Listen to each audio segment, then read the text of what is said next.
unbridled happiness.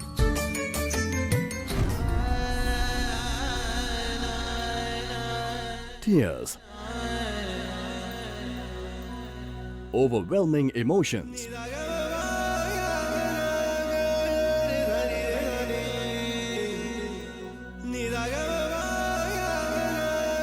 pride and self-awakening. These are a few words that can describe the reactions to the Zee Marathi's Uncha Maza Zoka Puraskar 2013 for Women Achievers. The Uncha Maza Zoka Puraskar is instrumental in spreading the awareness and inspiration for women empowerment and self-enablement. The first year of this sincere attempt by Zee Marathi witnessed some of the most inspiring moments and holds the joy of honoring extraordinary women and associations who have chosen a path different from most. समाजाच्या मुख्य प्रवाहापासून दूर असलेला, डोंगर कपारीत जंगलाच्या साधन सामग्रीवर जगणारा भारताचा हा आदिवासी समाज. अंधश्रद्धा, अज्ञान, अन्याय, दारिद्र्य, व्यसनाधीनतेत अडकलेल्या या समाजातून शिक्षणाचा ध्यास घेत एक पाऊल पुढे आलं आणि पीठावर शब्द गिरवत सुरू झाला शिकण्याचा अनोखा प्रवास. नाव ठमाताई पवार, गाव कर्जत, गौर कामत आदिवासी पाडा. 8व्या वर्षी सावत्र आईनं आपलं लग्न लावून दिलं आणि लग्नासाठी काढलेल्या कर्जाची परतफेड करण्यातच सासरची काही वर्ष गेली. कंदमुळांवर उपजीविका होईना, खायला अन्न मिळेना, अशा काटेरी वाटेवर चालताना आशेची नवी वाट दाखवली ती वनवासी कल्याण आश्रमानं.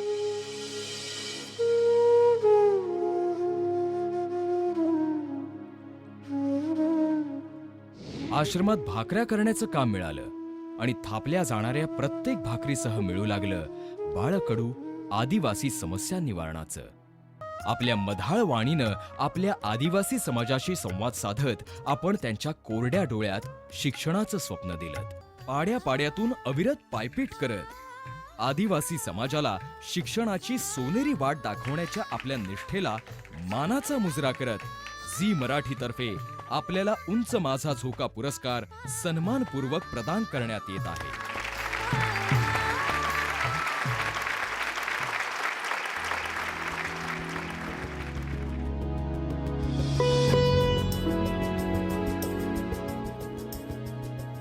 दिवस रात्र घरातलं कोणतंही काम न करता अभ्यास, महागडी शिकवणी, पोषक आहार अशा तयारीसह 10वीच्या परीक्षेला तोंड देणारे वीर असंख्य आहेत.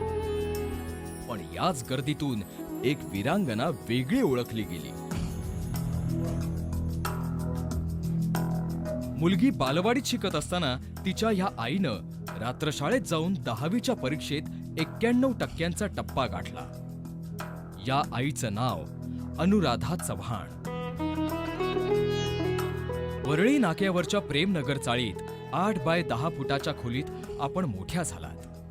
छोट्याशा हॉटेलमध्ये वेटरचं काम करणारे वडील, आई आणि आपल्यासह 2 बहिणी व 4 भावांचं मोठालं कुटुंब, भाड्याचं घर, या सर्वांसाठी पैशांची जुळवाजुळव करत आपण 8वीत असल्यापासून घर कामाला सुरुवात केली. याच काळात आयुष्यातला एक वेगळा टप्पा आला. वयाच्या 17व्या वर्षी प्रेमविवाह केला. अजाणतेपणी केलेल्या या कृतीनं आयुष्यभरासाठीचा चटका दिला. पतीचं अकाली निधन झालं. आपण संघर्षाच्या या काळात घरकाम करतानाही शिक्षणाची आस मात्र कायम होतीच आणि सुरू झाली 10वीची जोरदार तयारी. रात्रशाळेचे मुख्याध्यापक अनंतकुमार पाटील यांच्या उत्तेजनानं 10वीचा अभ्यासक्रम सुरू झाला. यात आपल्या 4.5 वर्षांच्या मुलीचं संगोपनही होतच. ग्रँट रोडच्या उच्चभ्रू वसाहतीत राहणाऱ्या छाबरिया दाम्पत्याच्या 11 वर्षांच्या मुलीला सकाळी 9 ते रात्री 8 वाजेपर्यंत सांभाळत नंतर रात्रशाळेत जाऊन दिवस रात्र तयारी सुरू होती 10वीची. सराव परीक्षातून अंतिम परीक्षेची तयारी करत अखेर अंतिम परीक्षेत आपण बोर्डात 91% पल्ला गाठला.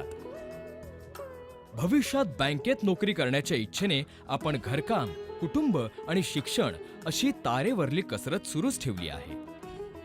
11वीत शिकणारी आई आणि बालवाडीत प्रवेश घेतलेली मुलगी या मायलेकींच्या एकत्रित वाटचालीचं ध्येय एकच, शिक्षण. आ ए ई उ ए आई.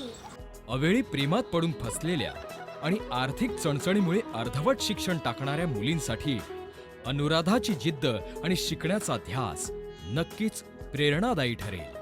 आपल्या या जिद्दीला आणि ध्येयासक्तीला झी मराठीतर्फे शिक्षण क्षेत्रातला उंच माझा झोका प्रोत्साहनपर पुरस्कार अभिमानाने बहाल करण्यात येत आहे. 4 मार्च 2012 भारतीय महिला क्रीडा विश्वातला अविस्मरणीय क्षण. भारतात झालेल्या पहिल्या महिला वर्ल्ड कप कबड्डी स्पर्धेत भारतीय रणरागिणींनी इराणला धूळ चाखत अखेर विश्वचषकावर भारताचं नाव कोरलं. याच वेळी महाराष्ट्राच्या एका हरहुन्नरी खेळाडूचं नाव भारतभर दुमदुमलं.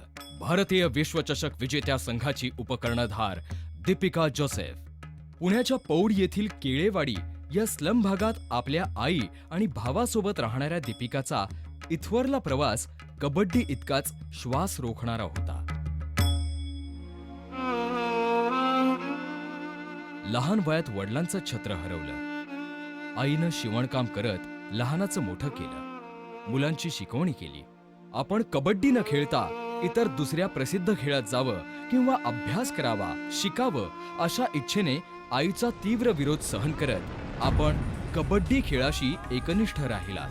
पुरुषांची मक्तेदारी असलेल्या या खेळात मांड्या ठोकत आपली शक्ती दाखवणाऱ्या या रणरागिणींना समाजातल्या काही घटकांची हेटाळणी सहन करावी लागते. पण या संघर्षात पायाखालची माती आणि प्रतिस्पर्ध्यावरली घट्ट पकड आपण सुटू दिली नाही. याच सहकार्यानं प्रेरणा घेत साकारला भारतीय कबड्डी विश्वचषकाचा सुवर्णक्षण. महाराष्ट्राच्या या विश्वविजेत्या क्रीडापटूला आपल्या 2 साथीदारांसह महाराष्ट्र सरकारने 1 कोटींचं रोख बक्षीस जाहीर केलं. तेव्हा पुण्याच्या स्लम भागात खडतर आयुष्य जगणाऱ्या या संयमी खेळाडूला पहिल्यांदा हक्काच्या घराचं स्वप्न दिसू लागलं. महाराष्ट्र शासनातर्फे आपल्याला सेल्स टॅक्स डिपार्टमेंटमध्ये नोकरीचं आश्वासन मिळालं. तेव्हा मोठ्या संयमात आपण आधी शिक्षण पूर्ण करण्याची इच्छा दाखवलीत. फर्ग्युसन कॉलेजमध्ये इंग्रजी विषयात BA शिकणाऱ्या दीपिकाचा शिवछत्रपती क्रीडा पुरस्कार देऊन अवघ्या महाराष्ट्रानं गौरव केला. अशा स्त्री शक्तीचा जागर महाराष्ट्रात सदैव होत राहो हीच भावना दीपिकाच्या या संघर्षातून साकारत राहील यात शंकाच नाही. क्रीडा क्षेत्राला लाभलेल्या आपल्या सोनेरी योगदानाला सलाम करत आपल्याला झी मराठीतर्फे उंच माझा झोका पुरस्कार गौरवाने प्रदान करण्यात येत आहे.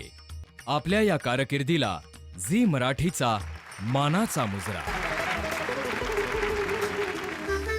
Unsa Maza Zoka Puraskar is not just an award, but an extension of our identity that we as a channel have created and are proud to be associated with. It's an honor for Zee Marathi to bring forth the accomplishment of these remarkable women from Maharashtra and create a far-reaching platform that will help take their work to the people.